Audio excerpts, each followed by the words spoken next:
Hello friend, मैं राहुल कुमार आप सभी का अपने यूट्यूब चैनल सक्सेस पॉइंट में स्वागत करता हूं। आज जो हम लोग का टॉपिक है वो है जैन धर्म से संबंधित, क्योंकि इससे पहले हमने बौद्ध धर्म को पूरा कर लिया है। जैन धर्म का जो वास्तविक तीर्थकर थे वो थे इनके महावीर स्वामी और वास्तविक संस्था के। इसमें इनके प्रथम तीर्थकर जो थे वो थे ऋषभदेव, बट 24वें और अंतिम तीर्थकर महावीर स्वामी को वास्तविक संस्थापक माना गया था।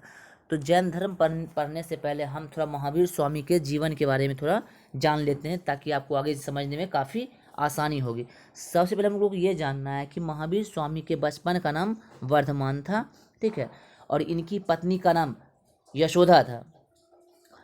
इन्होंने अपने उम्र की 30 वर्ष पूरे करते हुए इनके माता पिता की मृत्यु के पश्चात इन्होंने अपने बड़े भाई नंदी वर्मन से आज्ञा लेकर सन्यासी जीवन को स्वीकारा था।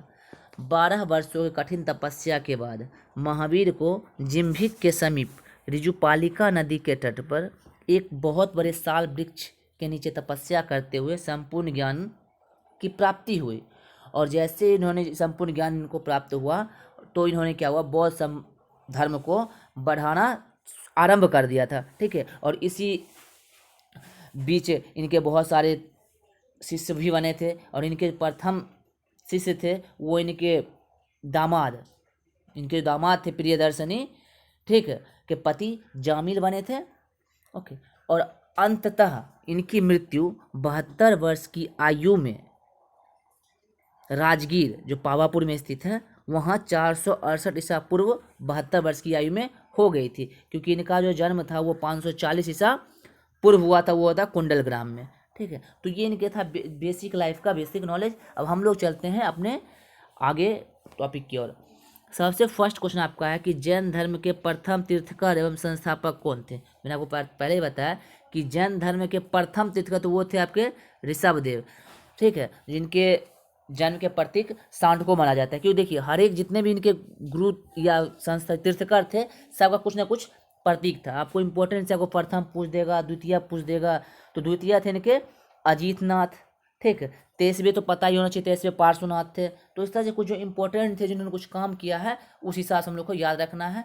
तो ऋषभ देव जो थे ये पारसनाथ है ना, आपका पार्श्वनाथ काशी के इक्ष्वाकु वंश के राजा थे, और ये क्या थे, अग्रसेन के महाराजा अग्रसेन के पुत्र थे, और इन्होंने भी सन्यासी जीवन को स्वीकारा था। जैन धर्म के 22वें तीर्थकर जो थे वो थे अरिनेस्टेमी। इनके जो जन्म को बनाया जाता है ये इनके थे 22वें तीर्थकर, और इनके जन्म का शंख का प्रतीक दिया गया, किसका, शंख का। और 23वें तीर्थकर पारश्वनाथ थे। ये बार बार एग्जाम में आपसे one term question objective question में बार बार पूछते रहता है कि जैन धर्म के 23वें तीर्थकर कौन थे, पार्श्वनाथ थे, और इनके जन्म का प्रतीक क्या था, सांप को माना जाता है, ठीक है। और हमारे 24 तीर्थकर महावीर स्वामी थे, उनके जन्म को सिंह का प्रतीक माना जाता है, ठीक है, सिंह का। अब है कि जैन धर्म के वास्तविक संस्थापक कौन थे। ऐसे आप लोग पता है कि जैन धर्म के संस्थापक कौन थे, ऋषभदेव थे, क्योंकि उनके प्रथम तीर्थकर ही हुए थे। बट जैन धर्म के वास्तविक संस्थापक थे वो थे आपके महावीर जी। महावीर स्वामी जैन धर्म के 24 तीर्थकर थे, 24 नंबर के थे, और उनका प्रतीक क्या था, सिंह का था। अब अगला प्रश्न आपसे बोला कि जैन धर्म के दूसरा तीर्थकर कौन था। तो जैन धर्म के दूसरा तीर्थकर जो था वो थे आपके अजीतनाथ, और इनके जन्म प्रतीक थे वो थे हाथी, प्रतीक दिया गया था हाथी का। नेक्स्ट हम लोग आगे चलते हैं। आगे है कि महावीर का जन्म कब हुआ था। तो महावीर का जन्म हुआ था 540 BC यानी ईसा पूर्व कुंडल ग्राम वैशाली में हुआ था। कहाँ हुआ था, कुंडल ग्राम वैशाली में हुआ था। महावीर के पिता का नाम सिद्धार्थ, क्या था, सिद्धार्थ, जो ज्ञात्रिक कुल के सरदार थे। और इनके माताजी जो थी, माताजी थी तिरसला देवी, ठीक है, वो थी लिच्छवी गणराज की प्रमुख पुत्री, ठीक है, यानी राजा चेटक की बहन थी ये। महावीर की पत्नी का नाम यशोदा था, और महावीर के पुत्री का नाम अनुजा यानी प्रियदर्शना इसको कहते थे, वो था इनका। नेक्स्ट है आपका महावीर का प्रथम अनुयायी उसका दामाद बना था। उसका दामाद कौन था, जाम्बली, यानी प्रियदर्शनी के जो पति थे वही जैन धर्म के प्रथम अनुयायी यानी बने थे महावीर के। अगला है महावीर का बचपन का क्या नाम था। तो महावीर के बचपन का नाम था वर्धमान। नेक्स्ट है 30 वर्ष की अवस्था में आपको पता ही है कि उन्होंने अपने गृह को त्याग दिया था भाई नंदीवर्मन के अनुमति लेके। अगला है 12 वर्ष की कठोर तपस्या के बाद जुम्बिक के समीप विजुपालिका नदी के तट पर सार वृक्ष के नीचे ज्ञान यानी कैवल्य की प्राप्ति हुई। देखो अब बौद्ध और जैन में काफ़ी कुछ सिमिलरिटी है। जैसे मान लो ये है जुम्बिक के समीप, तो वो क्या कहते हैं नजना नदी के समीप। ये है साल वृक्ष, वो थे पीपल वृक्ष के नीचे उन्होंने ज्ञान प्राप्त किया था। अगला है महावीर ने अपना प्रथम उपदेश कहाँ दिया था। तो महावीर ने अपना प्रथम उपदेश दिया था, वो दिया था राजगीर में, और गौतम बुद्ध ने दिया था सारनाथ में। बट ये याद रखिएगा राजगीर में तो दिया था, लेकिन दिया था इन्होंने अर्धमगधी भाषा में, जिसको हम लोग प्राकृतिक भाषा बोलते हैं। तो महावीर ने अपना उपदेश प्राकृतिक भाषा अर्धमगधी भाषा में दिया था। रीजन ये था कि आप कहीं भी जाओ उसके लोकल भाषा में बात करते हो तो वो आसानी से समझ जाया करता था। नेक्स्ट है महावीर ने अपने कितने शिष्यों गणराज्य में विभाजित किया था। तो महावीर ने अपने 11 शिष्यों गणराज्यों में क्या किया था, विभाजित कर दिया था। ठीक है। नेक्स्ट है कि अब देखिए जैसे ही गणराज्य विभाजित हुआ तो जैन धर्म का प्रचार प्रसार करने के लिए जैन सभा का आयोजन होना आरंभ हो गया था। तो जैन सभा का जो प्रथम जैन सभा था वो था पाटलिपुत्रा में 322 BC में। ओके, स्थूलभद्र की अध्यक्षता में हुआ था। शासक उस टाइम के कौन थे, चंद्रगुप्त मौर्य थे। और इसी सभा में जैन धर्म जो थे 2 भागों में विभाजित हो गया था। तो पहला था श्वेतांबर और दूसरा था दिगंबर। तो इनके पीछे थोड़ा सा रहस्य आप लोग पता ये जान लीजिए कि लगभग 300 ईसा पूर्व, कितना 300 ईसा पूर्व मगध में 12 वर्षों का भीषण अकाल पड़ा था। ठीक है, जिसके कारण जो भद्रबाहु अपने शिष्यों सहित कर्नाटका चले गए, किंतु कुछ अनुयायी स्थूलभद्र के साथ मगध में ही रुक गए थे। तो जब भद्रबाहु वापिस जब मगध पहुँचे तो साधुओं में उनका गहरा मतभेद हो गया। ठीक है, जिसके परिणाम स्वरूप जैन मत में 2 भाग बट गए, एक श्वेतांबर एक दिगंबर। ठीक है, स्थूलभद्र के जो शिष्य थे, जो श्वेत वस्त्र धारण करते थे, ओके, तो वो कहला गया था आपके श्वेतांबर। और भद्रबाहु के जो शिष्य थे जिसको दिगंबर हम लोग कहते हैं, ये थे भद्रबाहु के शिष्य। किसके थे, भद्रबाहु के। जो नग्न रहने वाले थे ये कहलाए थे क्या, आपका दिगंबर। यानी श्वेतांबर दिगंबर में 2 भागों में बट गया था जैन संप्रदाय।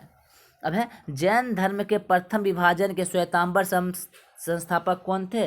तो श्वेतांबर धर्म के संस्थापक थे वो थे आपके स्थूलभद्र, और दिगंबर संप्रदाय के संस्थापक थे भद्रबाहु, जो कर्नाटका चले गए थे। अब है जैन धर्म ने अपने आध्यात्मिक विचारों को डैश में ग्रहण किया था। तो उन्होंने सांख्य दर्शन में ग्रहण किया था। अब नेक्स्ट आपका है कि आपको पता है जैन की प्रथम जो संगति हुई थी वो हुई थी 300 में, और दूसरी हुई थी 6वीं शताब्दी में, यानी इस ईस्वी सन में हुआ था। 6वीं शताब्दी में हुआ था, 6वीं शताब्दी में हुआ था। ये हुआ था बल्लभी गुजरात में। कहाँ हुआ था, बल्लभी गुजरात में, जो अभी गुजरात में पड़ता है वहाँ हुआ था। और उस टाइम जो थे अध्यक्ष थे क्षमाश्रवण थे। उस टाइम जो अध्यक्ष थे वो थे क्षमाश्रवण।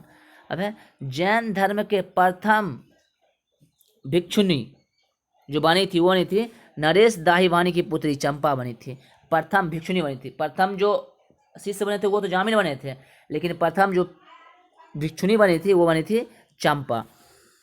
अबे क्या है जैन धर्म के त्रिरत्न केन थे। तो आपको पता है बौद्ध धर्म में 3 रत्न थे, बौद्ध, धम्म और संघ। और इसमें क्या है सम्यक दर्शन, इनके 3 रत्न सम्यक दर्शन, सम्यक ज्ञान और सम्यक आचरण, ये त्रिरत्न है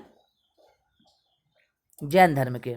ओके, और त्रिरत्न के अनुशील में 5 महाव्रतों का पालन करना भी अनिवार्य कर दिया गया। ठीक है, से अहिंसा, सत्य वचन, असत्य, अपर्याय एवं ब्रह्मचर्य।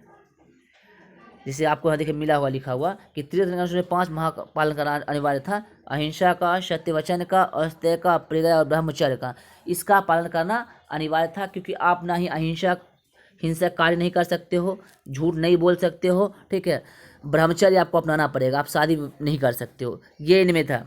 अब कि जैन धर्म में ईश्वर की मान्यता नहीं थी, पुनर्जन्म एवं कर्म में विश्वास था। यानी सीधी बात यहाँ देखो, इनका आपसे एग्जाम में पूछता है कि जैन धर्म में ईश्वर की मान्यता थी, तो आपको पता वो नहीं थी। और ये क्या थी, सिर्फ पुनर्जन्म एवं कर्म में विश्वास थे। यानी ये कर्मवाद में विश्वास रखते, कौन, महावीर स्वामी रखते थे कर्मवाद में। ओके, अब है क्या कि आपसे अगर पूछा जाए कि महावीर स्वामी की मृत्यु कहाँ हुई और कितने ईसा पूर्व हुई, तो आप ये याद रखना कि महावीर स्वामी की मृत्यु पावापुरी राजगीर में 468 BC ईसा पूर्व में हुआ था। और यह क्या है, मल्ल राजा शिशुपाल के राज प्रसाद में स्वामी का निर्माण हुआ था। ओके, अब है जैन साहित्य को क्या कहा जाता है, तो जैन साहित्य को क्या कहा जाता है, आगम। और उसमें क्या था, बौद्ध को वो कहता था जातक, जिसमें गौतम बुद्ध के जन्म के बारे में बताया गया था। अब है कि जैन ग्रंथ कल्पसूत्र की रचना किसने की थी, ये इंपॉर्टेंट क्वेश्चन है। कल्पसूत्र, जैन धर्म जो कल्पसूत्र थे उनकी जो रचना किया गया था वो किया गया था भद्रबाहु के द्वारा। और इसमें जो क्या पता है, जैन तीर्थंकरों की जीवनी के बारे में बताया गया है जो भद्रबाहु ने लिखा था। अरे महावीर स्वामी यति कब कहला है, तो यति का अर्थ हो गया जब वो घर त्याग के बाद उनको क्या कहा गया, यति कहा गया था। अब है कि जैन धर्म का सबसे बड़ा केंद्र कहाँ था, तो चंपा नगरी था जैन धर्म का सबसे बड़ा केंद्र। अब है कि जैन साहित्य का आकलन किस भाषा व लिपि में किया गया था, तो जैन शब्द का जो है संकलन और भाषा जो था वो प्राकृतिक और अर्धमगधी, प्राकृत लिपि और अर्धमगधी भाषा में किया गया था। अब क्या जैन धर्म में पूर्ण ज्ञान को क्या कहते हैं, तो कैवल्य कहा था। क्या कहता था, कैवल्य। ये भी आपका इंपॉर्टेंट क्वेश्चन है। अगला था कलिंग राजा खारवेल था अजातशत्रु का पुत्र उदयन किस धर्म के अनुयायी थे, तो ये सभी क्या थे, जैन धर्म के अनुयायी थे, अजातशत्रु एवं राजा खारवेल। जैनियों द्वारा शरीर को भूखा रखकर प्राण त्यागने से विधि क्या कहलाई, शल्यखना कहलाती थी। जैन धर्म का सबसे महत्वपूर्ण सिद्धांत था अहिंसा था। अब है कि जैन तीर्थंकरों की जीवनी का उल्लेख, अब मैंने आपको पहले बताया कि कल्पसूत्र जो भद्रबाहु के द्वारा लिखा गया था, किसके द्वारा, भद्रबाहु के द्वारा लिखा गया था, कल्पसूत्र में से मिलता है। कल्पसूत्र रचयिता कौन थे, भद्रबाहु के। देखिए बार बार इसका क्वेश्चन रिपीट हो रहा है क्योंकि क्वेश्चन आपके लिए बहुत इंपॉर्टेंट है, पूछता है बार बार एग्जाम में। अब है मगध के महावीर ने मगध राजा यानी मगध नरेश बिंबिसार के शासनकाल में उपदेश दिए थे, ठीक है, राजगीर में दिए थे। अब जैन धर्म में 5 महाव्रत भिक्षु के लिए अनिवार्य था, क्या क्या था, तो अहिंसा, सत्यवचन, अस्थिर, परिया और ब्रह्मचर्य। ये जो उनके 5 तीर्थ जो अनुशीलन थे, ये 5 महाव्रत का पालन करना अनिवार्य कर गया था। अगला है कि जैन धर्म में ईश्वर की मान्यता नहीं थी। ओके, ये बौद्ध और जैन दोनों नास्तिक संप्रदाय से बिलोंग करते, धर्म संप्रदाय से बिलोंग करते थे। महावीर पुनर्जन्म एवं कर्मवाद में विश्वास करते थे, ये बात मैंने आपको पहले ही बता रखा था। अगर कि जैन धर्म मानने वाला कुछ राजा भी थे जो काफ़ी प्रचलित थे, जैसे चंद्रगुप्त मौर्य, कलिंग राजा नरेश खारवेल, अमोघ वर्ष, अजातशत्रु का पुत्र उदयन। ये जो राजा सारे थे ये सब क्या थे, जैन धर्म को अपनाने वाले थे। अरे खजुराहो में जैन मंदिर का निर्माण चंदेल शासकों द्वारा किया गया था। और जैन धर्म में ऋषभदेव और एस्ट्रोनॉमी का नामों का उल्लेख कहाँ से मिलता है, तो ऋग्वेद से मिलता है, ठीक है। तो इस जो आपके सारे तो ये इंपॉर्टेंट क्वेश्चन आपके एग्जाम व्यू से बार बार पूछा जाता है, ठीक है। तो आप लोग को उम्मीद करता हूँ मैं कि आपको टॉपिक बहुत अच्छा लगा होगा, ठीक है। अगर इसमें आपको कुछ डाउट होता है क्वेश्चन वगैरह में कुछ, ठीक है, तो आप बेहिचक हमसे कमेंट बॉक्स में पूछ सकते हो, ठीक है। अगर वीडियो अच्छा लगता है तो प्लीज़ उसे लाइक कीजिए और ज़्यादा से ज़्यादा शेयर कीजिए। फिर मिलेंगे हम लोग इसी तरह के नेक्स्ट वीडियो में, तब तक के लिए बाय।